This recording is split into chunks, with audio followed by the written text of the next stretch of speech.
Hard sports all plays. Hard sports all plays. Hard sports all plays. 365, we making a plays. You talking the game, get you through the days. Great eye in the court, the dime in the lane. Variety topics never the same. All presentation, sports information. In the airways, taking the nation. All sport, all plays, like working your faces. Grace up the field, so type the laces. Hard sports all plays. Network. Hard sports all plays. Network. We on top of our game. Hard sports all plays. Hard sports all plays.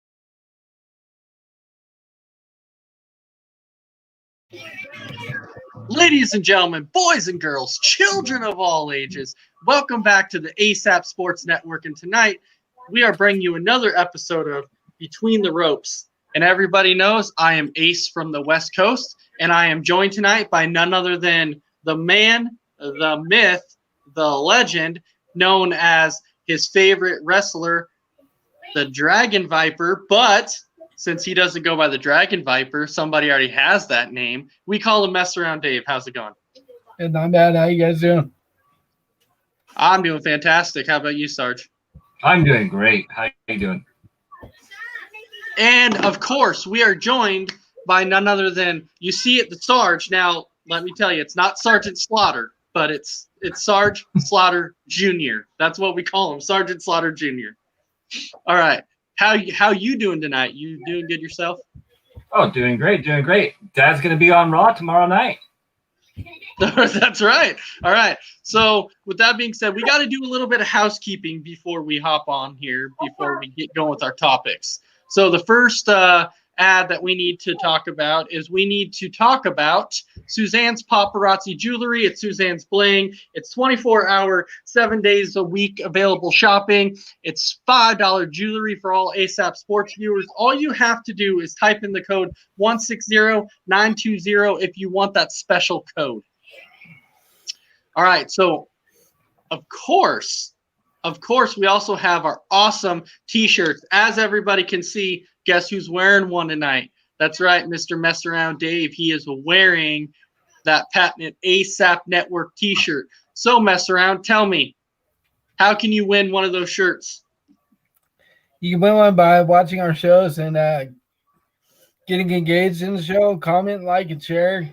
And if you don't want to do that because you feel your comment is going to be stupid or you just don't know what to say, get a hold of one of us on the network and order one for $14.99 plus shipping and handling. I like it. So, yes, because everybody knows that we have slashed those prices, right? Slash it. So, of course, everybody knows our topics for the night. First thing is we go over Raw. Then we go over SmackDown. But tonight, we actually have a special thing for you to where we've actually added topics to our show, and we're going to call it the 3-count topics. So without further ado, ladies and gentlemen, let's get ready to rumble!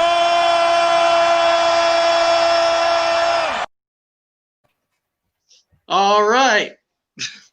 Without further ado, I just had to do that. Without further ado. You guys like that? You like that new addition to the show? Let's get ready to rumble. All right. So obviously tonight we're gonna start with Monday Night Raw. So with that, we'll jump over to the Sarge. So Sarge, tell us, what was the first match that happened on Monday Night Raw? The first match on Raw, first it was a mic spot. It was Dana Brooke with Rose versus Sheena and Nina, with Sheena and Nina winning with the tap out. Yep, tap out. So go ahead and give me what your thoughts was. My thoughts. I thought the match started off okay. Then later down, I just watching the match, it just got it was just falling apart. There were some missed spots towards the end, and you can easily see it. I think they just need to give Dana Brooke more of a push, and her and Mandy Rose. I kind of like their little duo right there. You got two blondes going on, but I just got to give it a mediocre performance that happened, especially at the end. I just think it was a sloppy ending.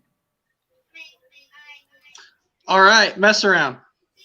Yeah, definitely a sloppy match. I mean, it was not put together well at all.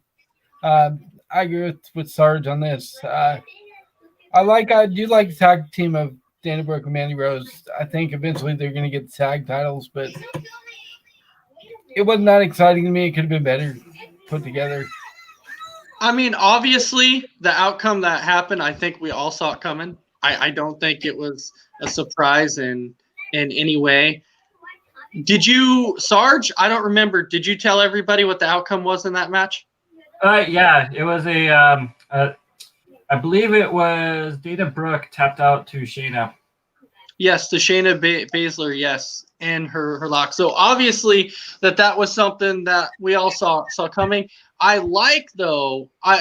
do agree with the Sarge though that this tag team, Dana Brooke and Mandy, I really like it. I think that this tag team can go places, and I believe at some point they're going to win the Raw tag team titles. I do see it happening.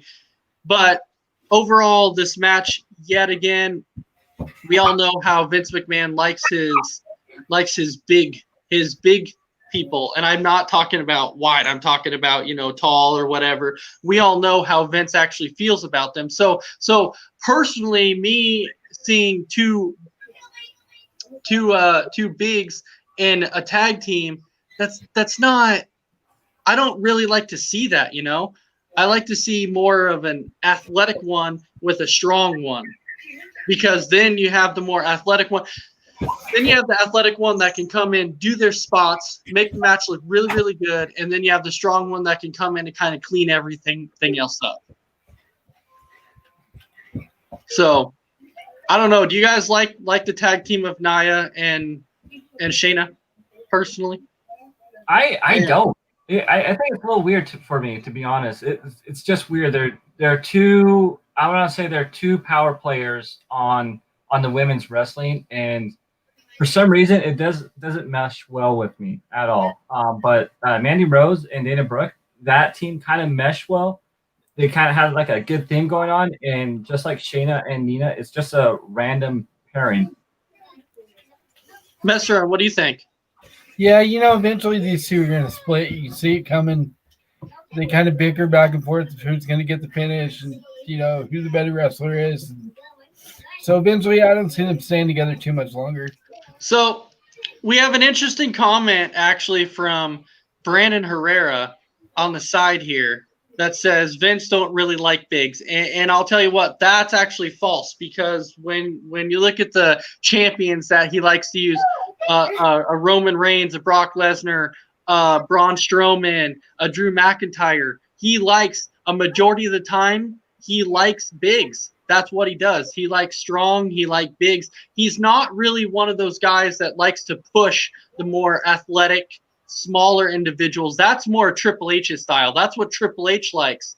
That's why at some point I like the aspect that Triple H should be taking over the company, but we've heard that after Vince actually retires, it'll still be Shane and Stephanie. But I think Shane likes the more athletic guys too, so I'm okay with that. All right, so Sarge, go ahead and give us the next match of the night. The next match of the night, we had Angel Garza versus Drew Gulak, with Angel Garza hitting the wing clip for the win. Yep, and yet again, it's one of those things that Angel Garza, man, this to me was kind of a waste of a match. Drew Gulak. That's all I can say. Do you see Drew Gulak really doing anything personally, Sarge? It's really hard to say, because I thought I believe he had a feud with Daniel Bryan. He did. And I was enjoying that feud. It was very athletic, very technical. It was good wrestling. but I think they just are just wasting his talents. He can be a lot better if you just let him go. Mess around. What do you think? Yeah, they really could use him a lot better. I mean, this guy can wrestle. He's a very good technical wrestler. I just don't know if his mic skills are good enough to carry him. And that's probably why they put him down so low. No, but they changed his gimmick. They really did. He used to have a much better gimmick, and so I would not say he was a top tier guy. He was more of a mid card guy, but Right. at least he got a little bit more attention. And with this, because Drew Gallagher, if you do remember, he actually left for a while, and then he came back. And then once he came back, now you kind of see that he's not doing anything. And so I do see a comment on the side too, that she does say rip to Luke Harper. So because this is our first show that we've had that a wrestler has passed away, at the end of the show, I do want to give a moment of silence for Luke Harper in remembrance of him. All right. So going back to this match for a second, Sarge, tell me, what did you think of this match? I thought it was really random. I thought it was really rushed because I know the women's match took a long time to get through. It just seems like they rushed it, and it just made not into a good quality match. That's how I felt about it. All right, mess around. Yeah, this match was a time filler. Nothing more than that. I mean, there was no point to this match. Nobody's better for winning the match. Just a time filler. Well, now you do remember multiple times that Vince and Triple H have come out and said filling a 3-hour show is very, very tough because they said the first 2 hours are usually pretty decent, but then they said it's trying to fill in the last hour of the show. They said can be really, really hard. That's why you have to put in random matches together. But if they're going to put in random matches, I mean, at least make it worth everybody's while. At least make it a good match. This match was just a complete waste of time and a waste of space. It didn't make any sense. It's obviously not going to go anywhere. All this match was basically doing was making Angel Garza look good. That's pretty much all it was. All right, Sarge, so go ahead and give us the next match of the night. The next one is T-Bar versus, oh boy, Retro Racket, and with T-Bar with the win. T-Bar, Ricochet. Ricochet, my bad. No, you're good. You're good. All right. So mess around. Go ahead and give me your thoughts on this match. I thought this match was really good. It had its good spots. Of course, anytime you put Ricochet in matches, anybody's going to be decent just because of who he is and how athletic he is. They're trying to get Ricochet to go to Retribution. Mm-hmm. I don't see it happening. Maybe he gives in and says, if you can't beat him, join him type thing. Who knows? We'll see. All right, Sarge, what do you think? What happened to Ricochet, man? He first came out exploding. And now he's in this spot with Retribution, and it reminds me of when Daniel Bryan was with the Wyatt family. That's how it's feeling. That's how I feel about it. I mean, I just want them Ricochet to be better and win a lot more. I think he's great. He's more athletic, and T-Bar, I know coming up from next, he did a good job also. But I just have another issue with this storyline. It just keeps on going. Yeah, but I actually thought that this was a pretty good match. There was some pretty good spots in this match. I do kind of like where this is going because they have to do something with Retribution, and we know that at some point Retribution's trying to get more and more people to join them. And so they have to start with somebody. So start with Ricochet because Ricochet has a lot of talent, like you're saying, a lot of talent.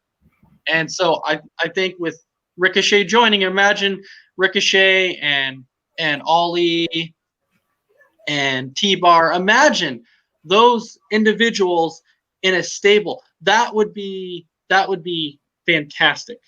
Didn't they try this angle with Ricochet and the Hurt Business a while back ago too? Yeah, yes, they did try that. Yes. Okay, But- I thought so. Yeah, but right now that's all they're doing with Ricochet. So at some point, you got to think he's going to join some group at some point. At some point, he's going to. Yeah.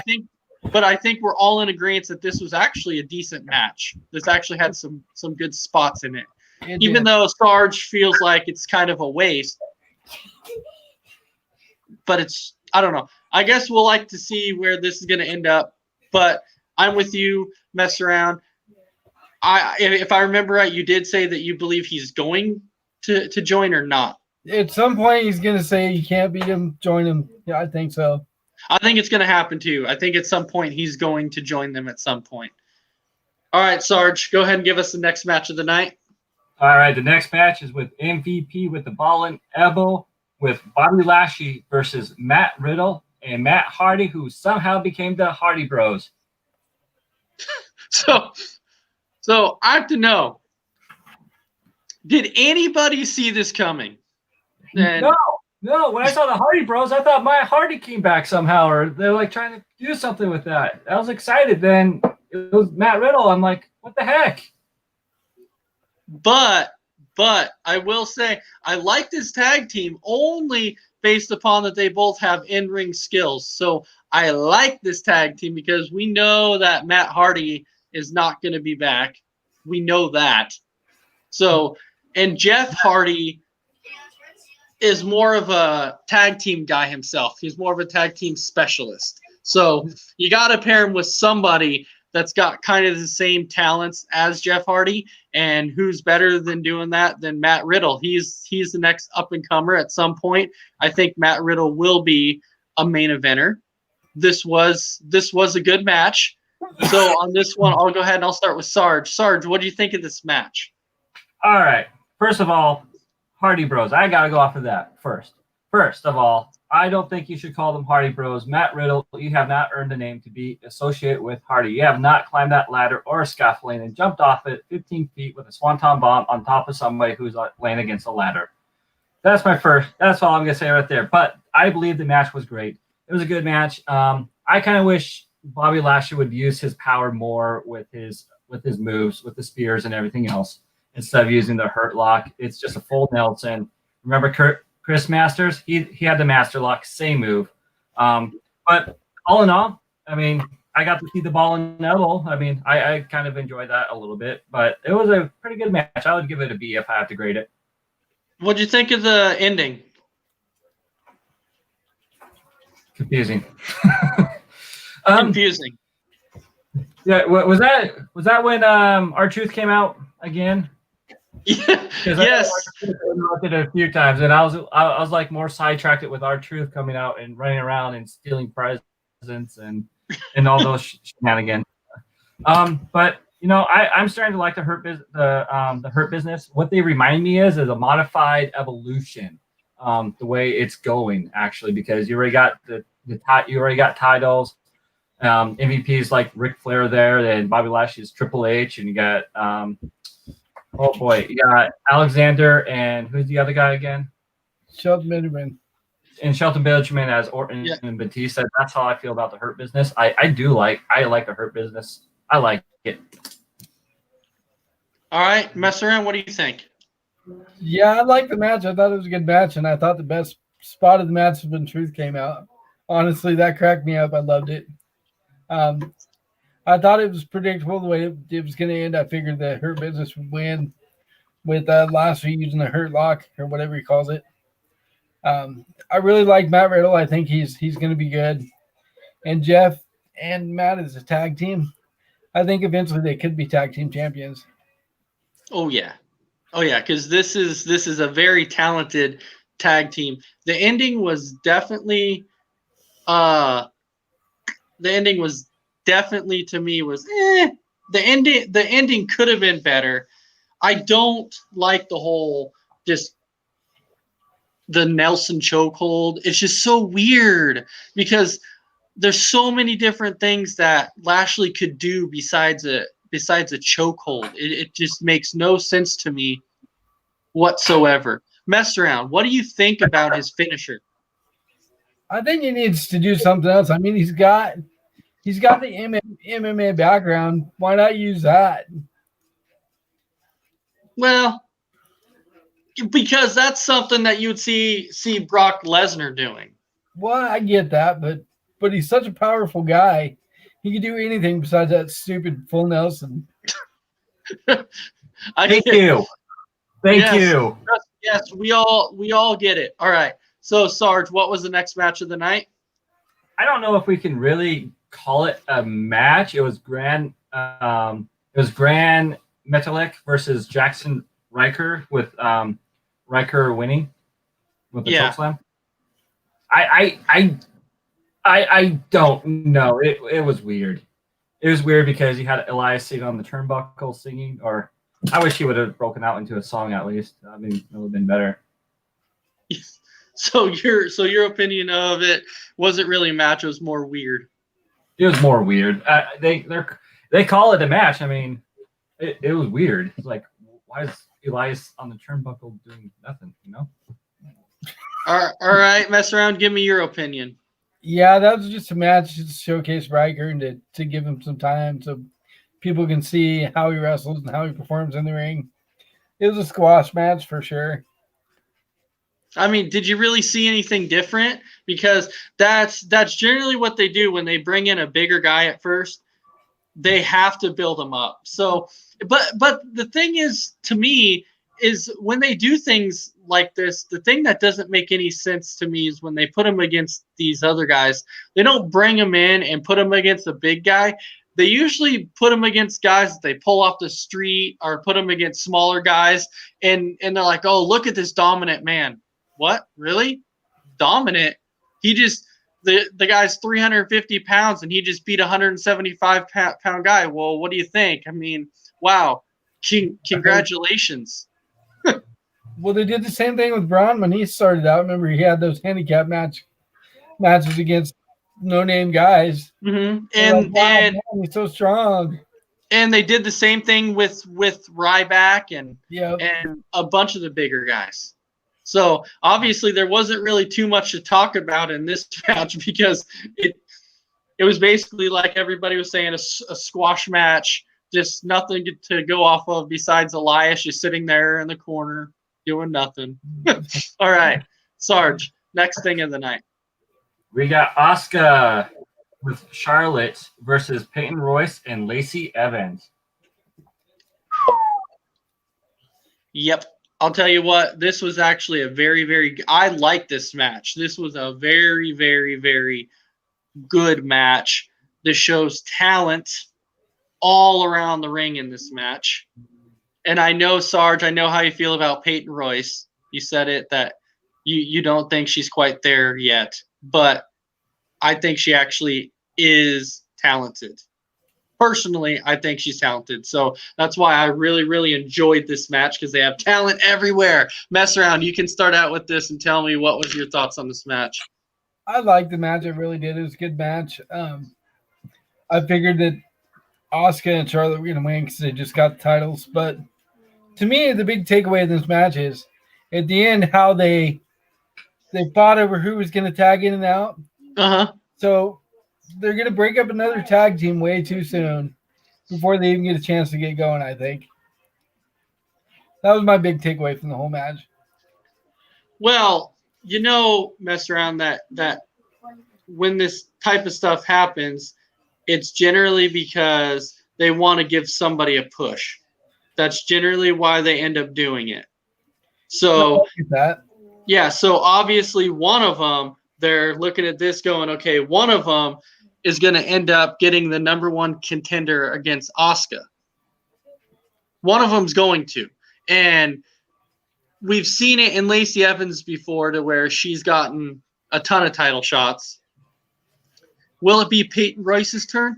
I don't know. She's getting better, but she's not quite on the main event status yet. But I think that's why they're doing this, is because they're going to give one of them a push. And if I had to guess, I would probably say it would be Lacey Evans. So, Sarge, what was your takeaway in this match? First, I got to give a shout out to Jake the Snake Magnus, first time watching, I believe. So I just want to give a shout out to him. I believe that I'm going to say it again, and I'm going to still say it till they get back together. Clayton Race and Billy Kay need to be back together. They had a true Raw friendship offset also, which made them unique as a tag team title. Breaking them up, there just seems like they're lost. I'm right that I agree that you're right about giving someone a push to be better. I don't think Asuka and Charlotte need a push whatsoever because we already know what's going to come down. Like those two are going to fight for the title probably at WrestleMania. I mean, it was a rare match where I believe no one could benefit at all. I just think Royce and Evans should never have been a team to begin with, and I don't know how they became a team to begin with. It was just weird. That would be iconic. I just have to throw that in there. Iconic. Yeah. All right. Yes, we know. Iconic. So now Dragon Viper is even saying that the Iconic should be back together. And I just want to hit on a few of these comments quick. So going back to Bobby Lashley, Randy Cox saying that the torture rack should be his finish. Seen it, been done. Lex Luger, don't want to see it again. It's dumb. Mm-hmm. All right, so the Sarge, I'm with you on the aspect of to where at some point Charlotte and Asuka are going to face off again for the title. Will it be WrestleMania? Well, maybe, maybe not. But we all know that Asuka's first loss in WWE was to Charlotte at WrestleMania. And that was right after Asuka had won the Royal Rumble. And she goes in there and loses to Charlotte when everyone's like, oh, she won the Rumble, so there's no way that she will lose to Charlotte. And she lost to Charlotte. Yep. So that could be a rivalry that could pick right back up again. I don't know. And so I'm saying that she's not a fan of Royce. She's never really liked the Iconics. She's never been a fan of them. But the Iconics were the ultimate tag team. I really liked them. All right. Sarge, what was the next match of the night? All right, it was the last match of the night. We had Sheamus with Keith Lee, with Drew McIntyre versus Styles, Miz, and John Morrison. And the outcome, please. Oh, yeah, my bad. The outcome was Sheamus, Lee, and McIntyre coming on top. Which nobody expected any different. But I will say, one thing that we can definitely see happening at some point is obviously with the way things are going between Sheamus and Drew McIntyre, I think Sheamus is going to end up going up against Drew McIntyre for that title. And don't be surprised if Sheamus ends up winning the championship again. It's been so long since he's had it. It's time to put the belt back on Sheamus because I'm not saying he's my favorite by any means, but he's actually kind of talented, and I would like to see the belt back on Sheamus. Please just take it off McIntyre. Please, that's all I'm asking. Take it off McIntyre. Give it to Sheamus. Give it to Keith Lee. I don't care. Just take it off McIntyre. I've never been a fan of McIntyre. I don't think I ever will be. And so The Miz, actually, let me tell you something about this, though. The interesting aspect of this, too, is The Miz actually made an interesting point when he said, I'm not the one who cashed in my briefcase, so technically I should still have it because it was Morrison who cashed it in, not me, and only I can cash in the briefcase. You know what? I completely agree with that because he's not the one who actually cashed it in. I do too. All right, so away from that for a second, Sarge, what'd you think of the match in general? Well, for being a holiday street fight, I kind of, it was actually pretty good for like what you think of a holiday street fight. They're kind of cheesy and stuff, but I thought they brought out the weapons a little bit late. And I enjoyed the cheesy candy cane kendo sticks that came out, but I loved Styles going through that eggnog. It was glorious on that one. And what was great also almost got involved also putting John Morrison through the table. And while Lee was beating The Miz with a Spirit Bomb, which is an overused wrestling move, which is AKA the Power Bomb. But I enjoyed the match. You saw the tension between Lee and Sheamus, and we saw the after effects of it with Sheamus using the bro kick on Lee, and video cut out. It was show over. But again, I thought it was a good match, and I wish I had the weapons come out a little bit sooner than they did. All right, mess around. Yeah, I thought it was a good match, but I would have rather saw Styles and The Miz and Morrison win. Only because I'm tired of seeing the big guys win. Like, McIntyre never loses. No. Eventually, like you're saying, Sheamus is definitely going to turn. You saw it at the end, like Tim was saying, or Sarge was saying, that he used a bro kick on Lee, and then McIntyre kind of tried to get him to calm down a little. Sheamus wasn't looking like he was having it. So, yeah, they're definitely going to do the turn. And I agree with you. I think Sheamus is going to get that title soon. Oh, it's coming. It's coming. So, overall, if you had to give a grade to Raw, mess around, what would your grade be to Monday Night Raw? I didn't enjoy Raw too much. I give it like a C+. All right. And what was your favorite match of the night? My favorite match was the Retribution match with Ricochet. All right. Sarge, what was your overall grade? I would say a C. It's just those 3 hours is just too many time fillers for Raw. That's how I feel about it. But my favorite match would have to be the last match. It was, like I said, for being a holiday street fight, with how tacky sometimes those are, I actually thought it was put well pretty good. All right. Well, I would say that I would agree with you on the grading part. My favorite match of the night, I would say the Hardy Bros. No, I just like it because I think they're going to be a good tag team. So I don't. Do I like the name? No, but I like the tag team aspect of it. So, and Brandon is actually saying that he can actually join on the 3 count part when we get there. So, since Raw's over, now we can jump to the SmackDown part of things, which I'll tell you, to kick off SmackDown, it was awesome. So, mess around. Go ahead. Give us that starting off part of SmackDown. So this really surprised me that this was the first match of the night.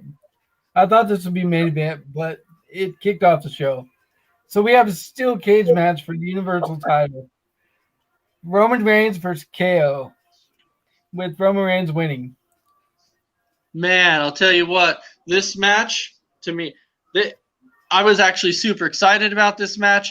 However, when I was watching it with the wife and we were going through and talking about it, and we basically agreed on what was going to happen. We're like, Kevin Owens isn't going to win. He's going to lose, because we knew that Jey Uso was going to somehow get involved in this match. And it did end up happening. He takes his arm and handcuffs it against the cage or whatever, and which in turn ends up costing him the match. And I think we're all in agreement that we saw something like this ended up happening in the match. We all knew that Jey Uso was going to get involved in the match in some way. So on this one, I'll go ahead and start with the Sarge. What'd you think?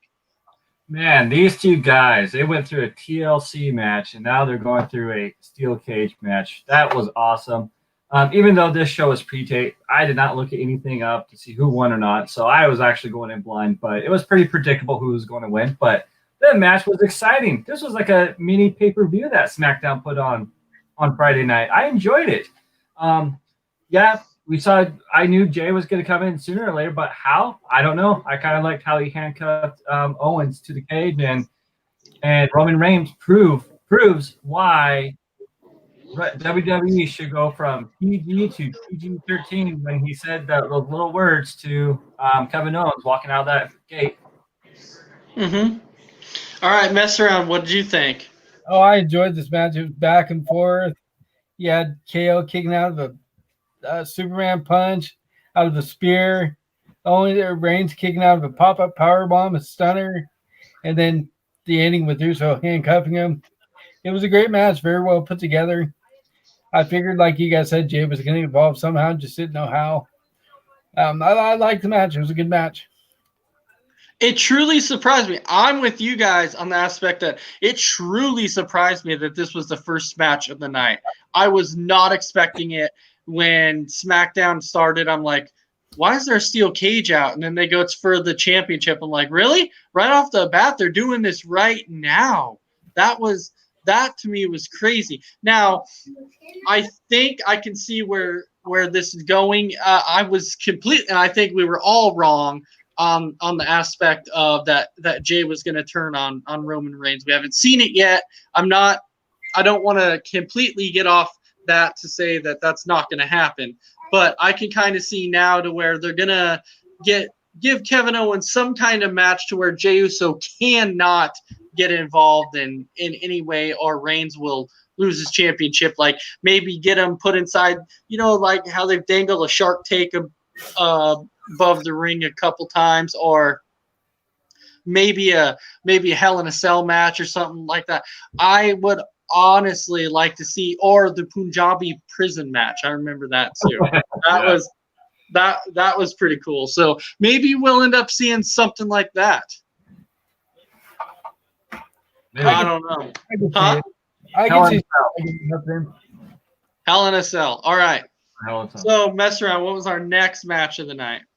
So the next match was a triple threat elimination match with Belair and Banks versus Bayley and Carmella versus Charlotte and Asuka, with Charlotte and Asuka winning. This was actually another good match. We obviously knew that Charlotte and Asuka were gonna win this match again, and you could see that this Bianca and Bayley feud is going to continue to go on for a while, because you see that Bayley ended up costing her the match yet again. And so, mess around, go ahead and give me your takeaway on this match. This match was a very, very good match. My favorite spot in the match was when Charlotte and Belair were in there together, and they kind of had that stare down, and they were going back and forth who could do what move better. They both did the kick up, and then the little flips they did. It's just a very well put together match. And like you said, everybody knew that Charlotte and Asuka were going to win. I'd like to see Belair and Banks be a tag team. They look good together. Belair and Banks. Yes. That is a tag team that you'll probably see happening. Bayley, though, I'll tell you one interesting thing about Bayley when you really think about it is I'm not too big on Bayley being in a tag team. I think she needs to just stay as an individual. That's where Bayley thrives the best. So, Sarge, tell me, what'd you think of this match? Well, I understand what WWE was doing with this show since it was on Christmas. I kind of wish it was a number one contenders match, because I would love to see the right squad in this match and have like a number one contender match. But I enjoyed when Carmella was in the corner and Asuka was out in the middle of the ring, and Asuka yelled, "I am sexy," and just Right. And that I thought that was pretty funny and all that. And Belair and Charlotte Flair having those mirror images happening was pretty good. I enjoyed that also. But I know Belair has more hair than I do, as you can see, but she actually helped Sasha. Like, you see that little toe rope that she threw out there for Sasha to pull her to the side of the ring? I thought that was great. I enjoyed this match. But again, I kind of wish it was a number one contender, but it was a great match. Mm-hmm. So, I like how Bianca used her hair to pull in the boss for a tag. Yep. Yep, that was pretty cool. And then Megan says, "I enjoy Carmella in the corner." I don't know. We all know that something is happening with Carmella still. Is she going to get another title shot? Is she? I don't know. I think so. I think so. I think maybe Rumble might be the last time she'll get that title shot. Yeah, I don't think they're going to continue to give her shot after shot after shot after shot. She's not super talented. She does the super kick, and she's had a few good matches, but nothing that's been like super, super impressive. Yeah. All right, mess around. What was the next match of the night? So the next match, we have Daniel Bryan versus Jey Uso. Before the match, Jey Uso jumps Daniel Bryan and beats him down a little bit. And then they go to the ring and start the match. Daniel Bryan comes back and wins. Yep, so mess around. You go ahead and give me your thoughts on this. This was a good match. They tried to make Jey look strong, like Reigns, show the anger and like all the ruthlessness that he can do. But Daniel Bryan comes back with the yes kicks and the yes lock and all that, and he ends up getting the win. I thought it was a good match, though. So going back to, like we were talking about the Kevin Owens aspect and Roman Reigns and Jey Uso, this could be another thing to where maybe you could see Daniel Bryan at some point getting involved in this little feud too, and coming down and maybe being that equalizer to help Owens and eliminate Jey Uso and then make it a one-on-one.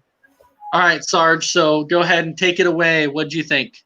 Hey, I enjoy this match. I like I like Daniel Bryan. I just like the way he wrestled. I thought he looks weird with that haircut. I'm sorry. I just think he needs that big Goldilocks hair. Come on, he needs to become the GOAT.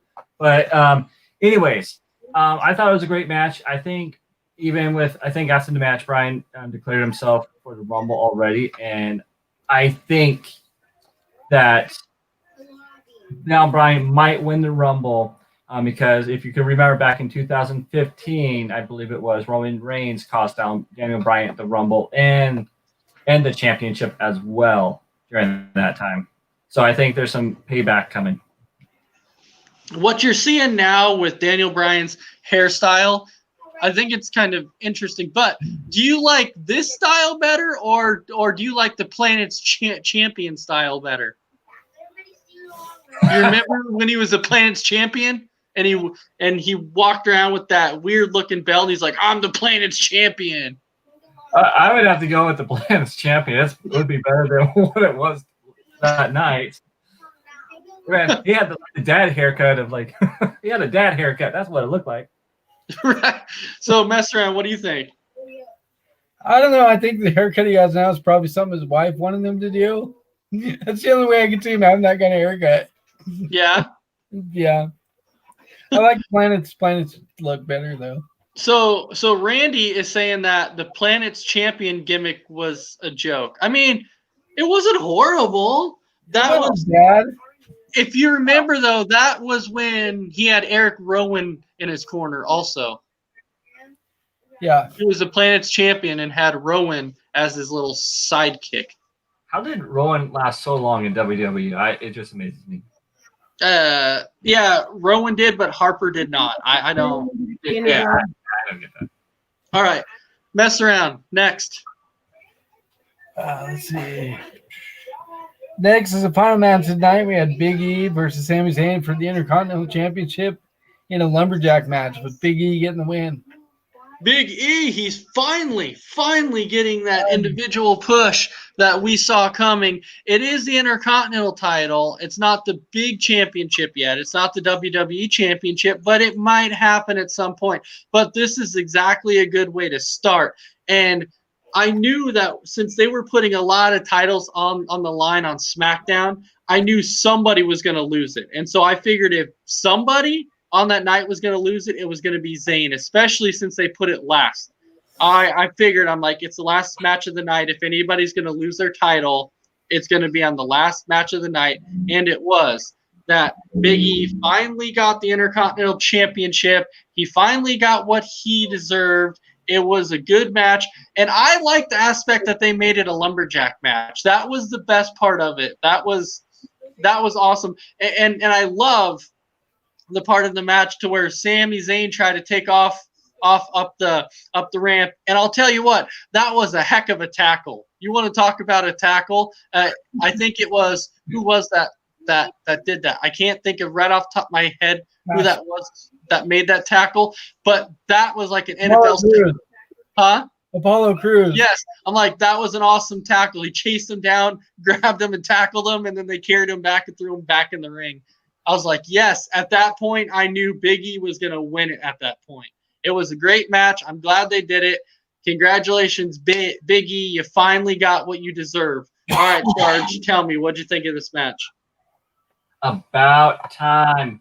Big E doubled down on those pancakes, ate those pancakes, and I thought, as of last week, I was actually kind of thinking between those two. I thought a lumberjack match would have to be in play for this title, because how many times has Sami Zayn ran off underneath the ring and got those countouts for Big E? But I enjoyed the match. And it was kind of like a controlled chaos that was happening during the match with the lumberjacks. Because every time I watch a lumberjack match, I'm like, it's usually a no-go. But this was well put together, and Big E, congratulations. Well, yeah, and I think that's why they did it like this, because they wanted to level the playing field. And doing a lumberjack match, I thought was awesome, one of the best. So Randy was actually saying that he was thinking no count out or no DQ match. Yeah, I mean, you could see that end up coming. Now, here's the thing, too. So, since here is Brandon. Hey, guy, how's it going?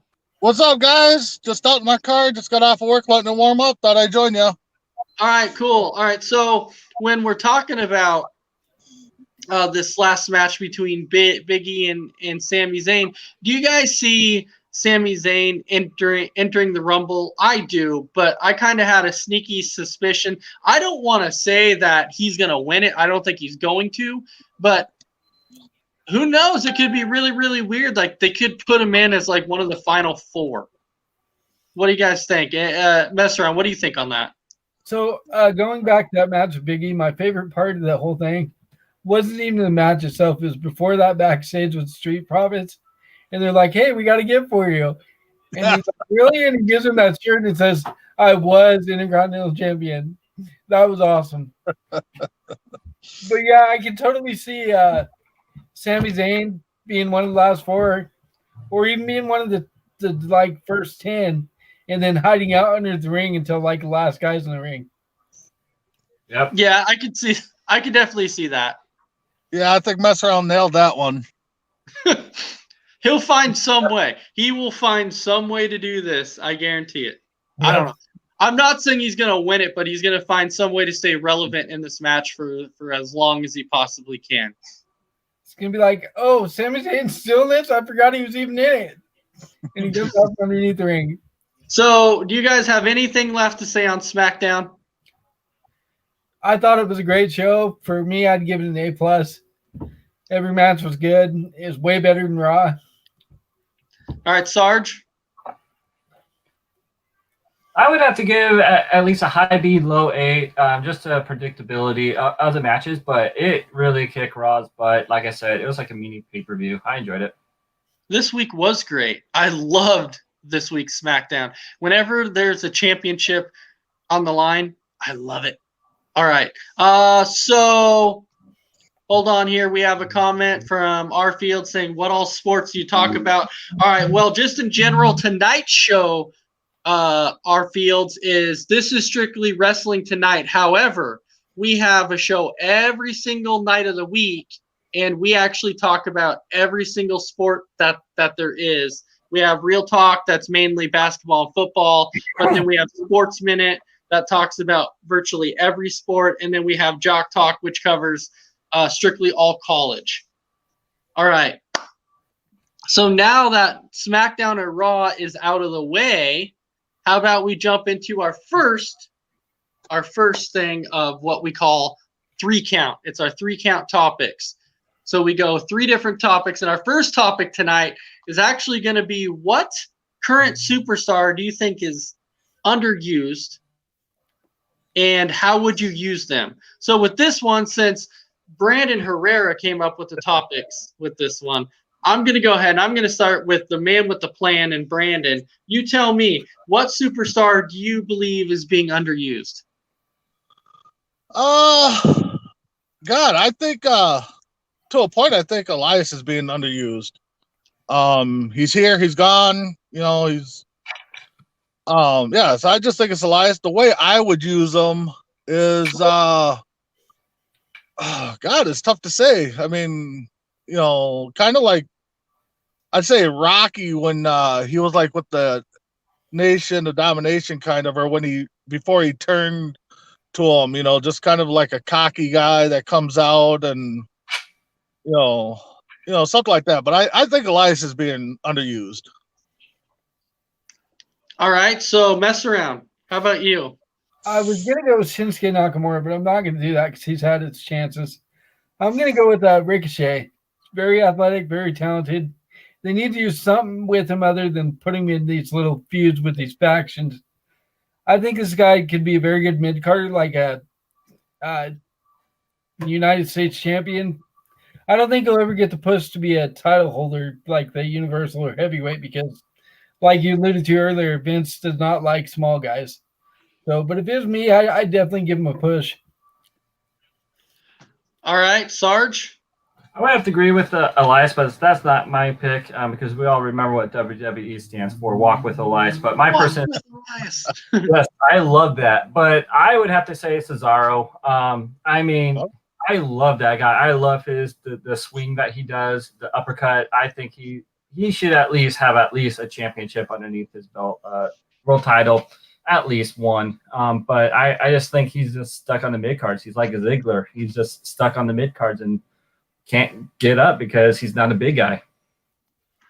Oh man, you know what? I'll tell you what. When it came to this topic, I was torn because there was actually two of them that where these names were just running through my mind, and I'm like, man, which one do I pick? And I couldn't decide which one I wanted to pick because number one is Dolph. Like Dolph is completely underused in this 100%. company and has been underused for a very, very long time. The dude is disrespected week in and week out. At some point, you gotta put the belt back on Dolph because he is so talented. And I'm like, it's so stupid how much that they waste him. If I could use this guy, I would put him in the main event level because that's how good he is. Now, the other one that I was torn on too that I wanted to throw it in there was The Miz, which I know everyone's saying, yes, he had the money in the bank briefcase. I understand that, but it was complete waste to put the briefcase on him if you're just going to have him lose it. It just didn't make any sense. This guy's talented. He's got the in-ring skills. He's got the mic skills. This guy's talented in every single way. This guy's way underused. At some point, they need to put the belt back on The Miz too, because as he says, when my hand goes up, your mouth goes shut. Not this guy. And welcome to, But Ace, you nailed on both of those. I mean, because if those two ever leave and went to the other company, oh, they'd absolutely. be main eventers right away. So Yeah, they would. That's why WWE cannot underutilize these guys because if they choose to leave, they're going to be huge assets to AEW or Impact or Ring of Honor, wherever they go. They're going to be main eventers with no question. No question, they're going to be right on top. But everybody remembers when Dolph was with the Spirit Squad. yeah, That's when he got his start, was the Spirit Squad. And everyone's like, who's this guy? And then Dolph comes out of nowhere and he's this fantastic wrestler. All right. So that was our first topic. So our second topic is, if you were to start a company and you got one option to where you could start a company with one male, one diva, and one tag team, who would that be? And I'll go ahead and I'll start with Mess Around on this one. You know where I'm going with this, I'm pretty sure. For my male, it's going to be Adam Cole. The guy can do anything in the ring. He's super talented. He's probably going to be the next up-and-coming superstar. He reminds me of Seth Rollins in a lot of ways with the stuff he does in the ring. For female, it's Bianca Belair. How could you not pick her? She's so, she does everything, too. She's the fastest, the strongest, the bestest, whatever she says. And then for my tag teams, we want the smoke. The Street Profits. Wow, I wasn't expecting you to go with the Street Profits, but hey, it's all good. It's all good. All right, Sarge. All right. I would go with KO. I was torn actually between this one. It was between KO or Ciampa from Next. I do like Ciampa as a heel. I just love the guy. But I would go with KO. He's a great face. I love him as a face. I don't care at him as a heel. That's who I go with. He deserves that spotlight. But for my female, I'll go with Alexa Bliss. She actually, if you put her anywhere in any spot, she makes it 100%. I love her new storyline with Wyatt. But for my tag team, I'm gonna go with Matt Riddle, the original bro, with woo woo woo. Let's bring Zack Ryder back. Let's bring the broski back. Really? Really? Let's bring them back. Wow, interesting. I like Okay. it. I like it. All right, that's interesting. Okay, Mr. Brandon Herrera. Yeah. For my male, I would have to go with Zach. Not Zack Ryder. I was just thinking that. Dolph. Dolph Ziggler. You know, Ace, you nailed it. I mean, he's a main eventer. You know, and female. God, I was torn because they're all so good right now, but I believe Becky Lynch is solid. I would start with her. And then my tag team, you know, Randy was talking earlier about making up a team too. But if I went with the team that was already going, I'd go with the Street Profits. But if I wanted to make a tag team like Randy and Sarge did, I would have to go with Matt Hardy, but as Willow when he was in TNA. And I would team him up with Finn Balor's Demon. I think that would be just a wicked tag team. I like it. I like it. I do like that. All right, so for me, I guess when you look at the male side, I got to go with Hornswoggle. Simply, I'm just kidding. I'm just kidding. I'm just kidding. All right, so if I had to start a company right now, and since Brandon said Dolph, I'm gonna go a different route on this one, and I'm gonna actually go away from the Miz. I'm not saying the Miz, but this guy's actually been one of my favorites for a very, very long time. I think he's very, very talented. He's great on the mic. Mess around. You probably know where I'm going with this because he's been my second favorite for a very, very long time, and he goes by the name of none other than Seth frickin' Rollins, the Monday Night Messiah. Tell me, if I'm going to start a company, I got to go with this guy because he's so talented. You got to think for years how he carried Raw. He carried Raw for a very, very long time when there were so many injuries on that brand. So if somebody needs to carry a company, he can do it. He's already shown he can. So obviously that's who I'm going to bring with me. Now, on the Diva side, this one was tough because I'm not going to go with Alexa. That I would have, but the Sarge went with that, and then Randy also went with Alexa Bliss. So I don't want to jump over what everybody else is saying. So what I'm going to go with on this one is I'm going to actually go with Bayley. I think that Bayley's very, very talented. She's good when she's a face. She's great when she's heel. She can do every character that she has very, very well. We've even had some people that have come out and said, somebody said Charlotte Flair. Okay, that was Amy who said Charlotte. She even said that her tag team would be the Usos. And she actually said that Bray Wyatt, if she could start a company, Bray Wyatt would be that guy. And you know what? Maybe because he's great as The Fiend. He's great as Bray Wyatt. He's talented in that aspect too. Now, if I had to go on the tag team side, man, this is tough. The Usos were talented. Now, if we're talking about if we're able to bring a tag team back or start our own, like do a make-believe tag team, obviously, if I want to throw a tag team out there, man, it would have to be, it would be AJ Styles. The phenomenal AJ Styles would have to be part of that tag team. And if I had to throw one other guy in there, it would have to be Dolph. AJ Styles and Dolph.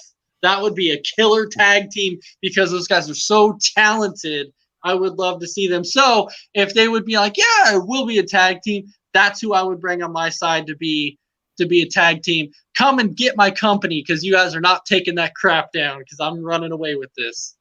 I'm taking it over. All right. So that was our second topic. So our third topic is actually kind of an interesting one that there was actually quite a few decent options out there, just kind of which way you wanted to go with it.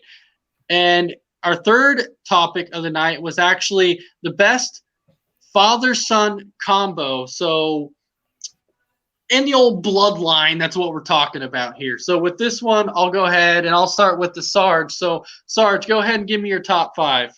So my top 5, I start with the Hennies, with Kurt Hennings and his son, with there. Then I went to the Funks, get Terry Funk in there during the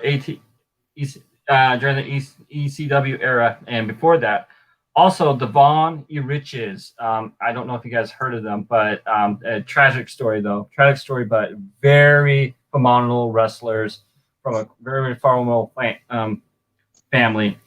Then my next one is the Rhodes. You got Dusty, and you got his other son, and as a Goldust, and Cody Rhodes as well.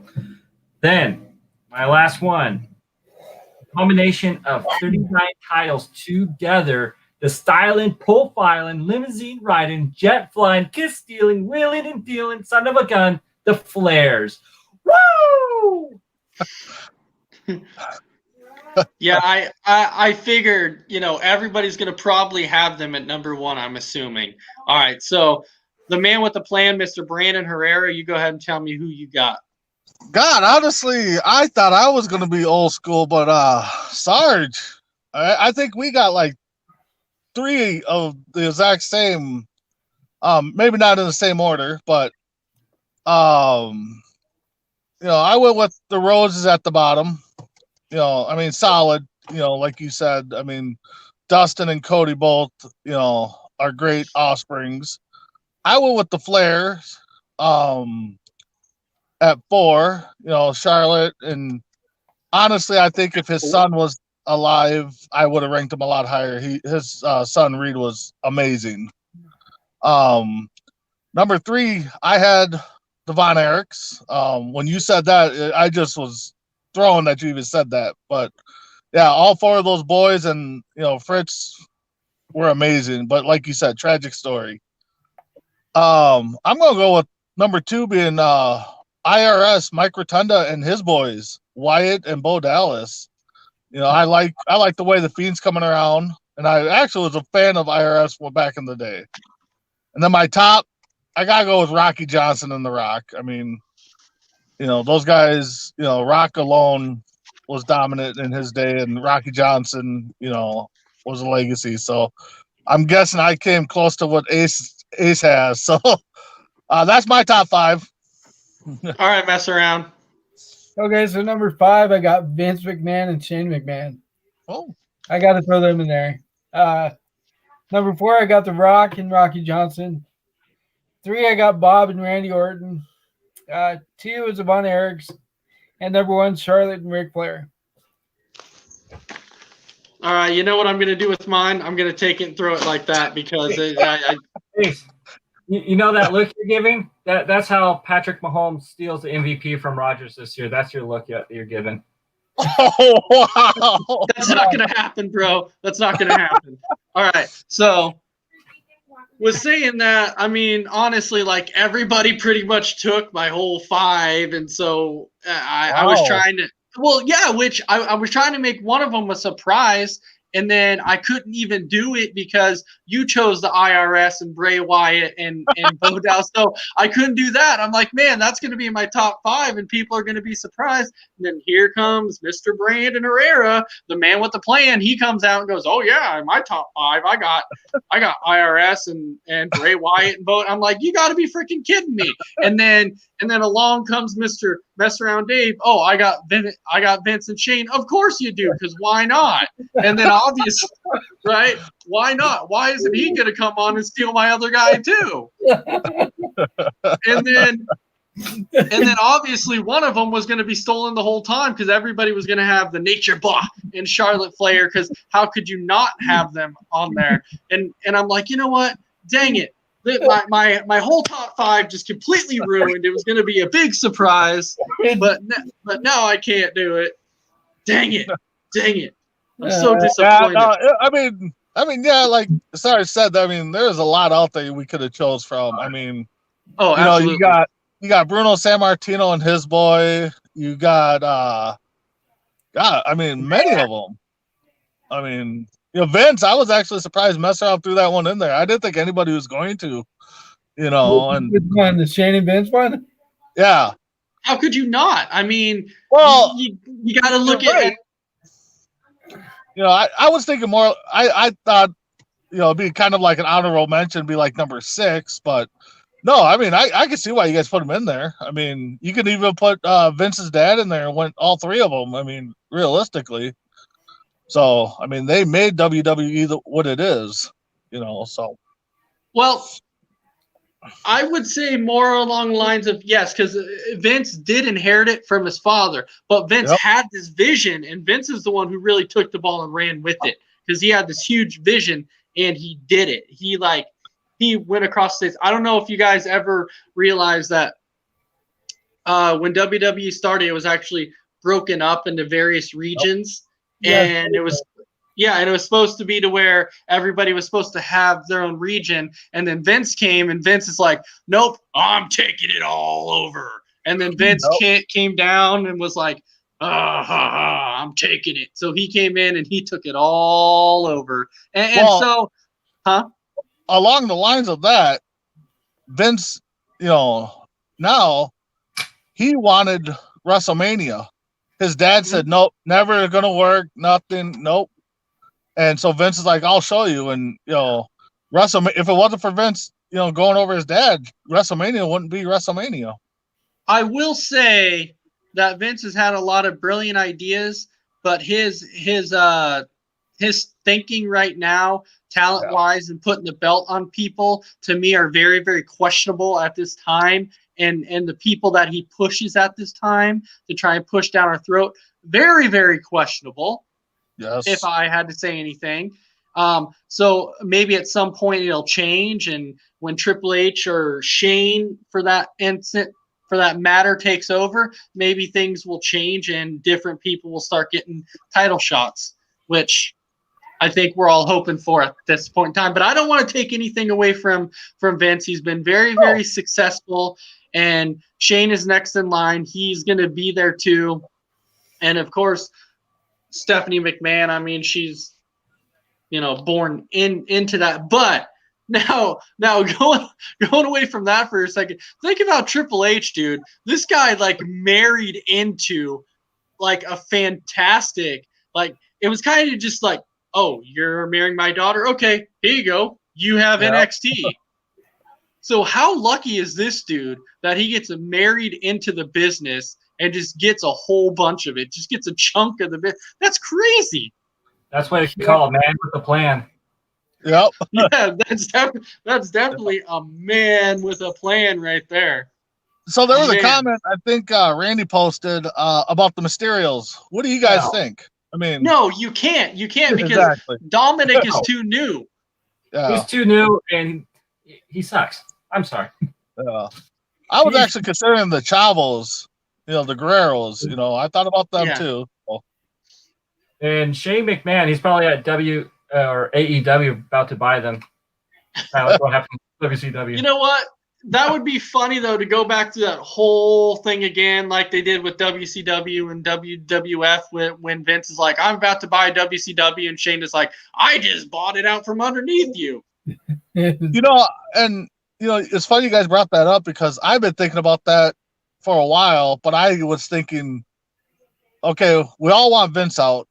Why not have Vince lose control of the company or get bought out by his kids, disappear for a little bit, and then come back as AEW's like new general manager or, you know, some kind of selling partner? I mean, the ratings would go off the roof if Vince ever showed up on AEW. Well, You know. let's just say right now that Vince McMahon is no spring chicken. So no. so we obviously know he's not getting any younger. He's getting much older. No, but I mean, just the ratings for a year or a few months with Vince on AEW would just blow Monday Night Wars out of the water. I mean, Yeah. Oh my goodness. Yeah, I don't want to. Wow. All right. So before we call it a show, I'm going to start with mess around on this one, and I'm going to tell you what do you have any predictions currently that you can see happening on Monday Night Raw?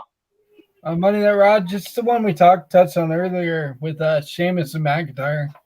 I see Sheamus turning on McIntyre soon, and they'll probably have a match at either the Rumble or Mania. So do you think he's gonna turn on this show on Monday? I think it'll be closer to Rumble. I don't think it'll be this Monday. I think it'll be in a few weeks, though. All right, Sarge. I would have to agree with Vesseron on that one. It's going to be Sheamus turning on McIntyre, but I think it's going to be once we get a lot closer to Rumble when that's going to happen. Because Asuka and Flair, I don't think that's happening until after Rumble. All right, so do you have anything that you're predicting for this Monday? Oh, for this Monday? Yeah, for this Monday. What do you see happening? Do you have anything to throw out there for this Monday? I can see Ricochet finally breaking down and joining the Hurt Business this Monday. You mean Retribution or Hurt? I mean, Retribution, excuse me. Yeah. It's all good. wow. All right, Sarge? I don't know. I can Sergeant Slaughter's gonna come out. That's all I can say. My pops will be up. Yeah, his pops is coming out. Is that this week where the Legends are coming back? Okay. Yes. Right, gotta get those ready. All right, Yeah. and the man with the plan, Mr. Brandon Herrera. I do have to say before you say your answer, I when I was talking about going back to the old thing to where Shane might buy like AEW or whatever, and then Brandon's like, "Oh, I was thinking about that." So in my mind, I'm thinking, "What is Brandon about to say? He thought about buying AEW or something like that?" Like that was the first thing that popped in my head when Brandon's like, "Oh, I was thinking about that." I'm like, "So you were thinking about buying AEW?" Dude, if I had the money, man, I would. No, but for my prediction for Raw, Messer kind of stole it, but I think it's going to come down to a Rumble match between Ricochet and Ali, and if Ricochet loses at the Rumble, he will have to join Retribution. So I think somehow that match is going to be made on Monday. Okay. I like that. And then a final thought for SmackDown. Mess around. Any final thoughts? SmackDown. I don't really have anything. I can't think of anything. Come All back, right, Sarge. Sarge? I think we're gonna start seeing Jay slipping a lot more. Maybe I saw it in the comments. I think it was Amy that said that Jay's gonna probably start costing more on Reigns, and I think he's gonna finally cost him his title. Then we'll probably see Jimmy coming out. All right, the man with a plan, Brandon Herrera. Yeah, I know for sure. I kind of want to see what's going to happen with Rollins when he comes back. I think he was confirmed to be on SmackDown. Oh, maybe I need to start going last there, Ace. So, but yeah, Sarge, I like your take. But I honestly really starting to think Jimmy's going to be the one that's going to cost Reigns his title. I don't think it's going to be Jay. I think we're going to go back to a storyline a few years ago when it was Hart's kind of breaking up with Owen and Bulldog, and then somebody's going to come out and reunite them. So, but that's what I got. Well, shoot. I swear this guy's reading off my paper or something, man. Freaking Seth Rollins is coming back on Friday, and I was so excited for it that I couldn't wait to talk about that. And then here he is coming out. Well, Seth Rollins, he's coming. I'm like, God dang, you got to be kidding me. So I don't know. I might have a spy in your house, though. I mean, Yeah, I got to look for those cameras because I'm not sure. It's that man with a plan. I tell you that. All right. Well, with that, I will say that is actually the end of our show. But the last sponsor that we are going to hit on tonight is actually Anchor. So with Anchor, what? Okay, yeah. Go ahead. Go sponsor first, and then I'll touch on something.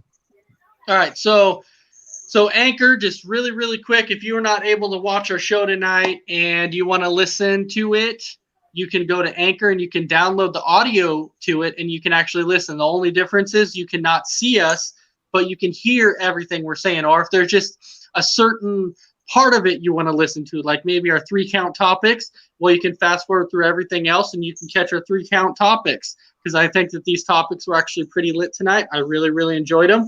And I can't wait to see you guys again next week for another episode of the 3-count topics. And then even if you're looking at us on the screen going, how do I do that? Well, guess what? Anchor is another excellent way that you can actually start your own podcast. And it actually is really easy. You just download it. Anchor tells you everything you need to do. You can hop on there step by step. And guess what? It's a great way to get started. So check out Anchor. Check out ASAP on Anchor. All right. So, Brandon, you said you wanted to say something. Yeah. You mentioned it earlier. I just didn't want you to forget a little moment of silence for. Yeah, I wasn't going to forget that. All right. Okay, no problem. Yep. So then our last but not least is our shirts. So, Mess Around Dave, tell me, how do you get those free shirts? You can, excuse me.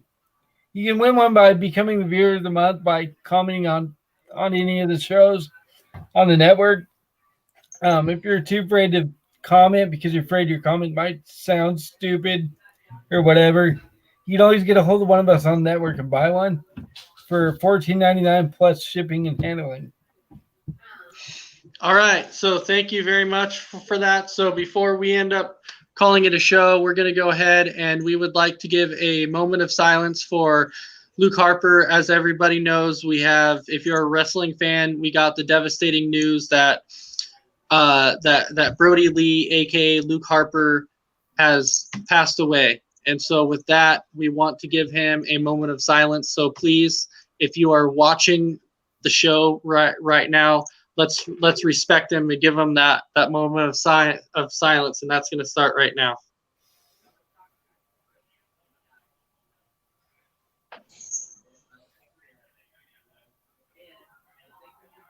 All right, thank you.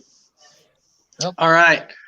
So I want to thank everybody one more time for watching the show. So Mess Around, any final thoughts? You got 30 seconds. Go ahead. I'm looking forward to see what's going on SmackDown. It's definitely the hotter show right now.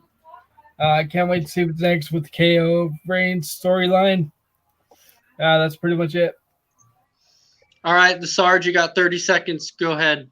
All right, I gotta agree with Messer on that. I want to watch SmackDown because I want to see what Rollins does when he comes back. Will Becky be in tow? I don't know. I doubt it, but I think SmackDown is going to be the show to watch. All right, Brandon, you got 30 seconds. Yeah, I can't agree with these guys, or disagree. I mean, I think SmackDown is the show to watch this week. I don't see Becky coming and probably till the Rumble, but yeah, thanks for everybody for joining, watching. Thanks for letting me come on for the last segment for you guys. I mean, I enjoyed talking wrestling, so. All right, and then don't everybody forget that tomorrow is Real Talk, followed by the Monday night. Well, it's actually not the post-game show. It's actually called Sports Corner now. So everybody get ready for that. And I hope everybody has a fantastic evening. And we will see you next Sunday night for another episode of Between the Ropes. If you smell what ASAP is cooking. All sports, all plays. Yeah. All sports, all plays. All sports, all plays. 365 365, we making a place. We talking the game, get you through the days. Great eye in the court, the dime in the lane. Variety topics never the same. All presentation, sports information. Hitting the airways, taking the nation. All sport, all place, like working your faces. Grace of